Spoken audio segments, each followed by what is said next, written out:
मुलगी बापाचं काळीज असते, काळीज. आयुष्यात बाप कधी रडला नाही, आयुष्यात कधी कुणासमोर झुकला नाही, पण ज्या वेळेला पोरगी सासरी नांदायला जाते ना, त्यावेळेला पोरगी बापाजवळ येते, बापाचं दर्शन घेते, तरी बाप शून्यात नजर लावून उभा असतो. माय जसा लेकराच्या तोंडावरून हात फिरवते, तशी पोरगी आपल्या बापाच्या तोंडावरून हात फिरवते आणि सांगते, पप्पा येते बाबा. तसं बाप आपलं डोकं फिरवतो, शेजारच्या भिंतीवर दान दान दान दान टेंगुळ येईपर्यंत डोकं बदलून घेतो. पोरगी म्हणते, बाबा असं नका ना करू बाबा. बाप म्हणतो, ताई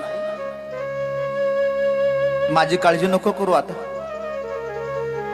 तुझा बाप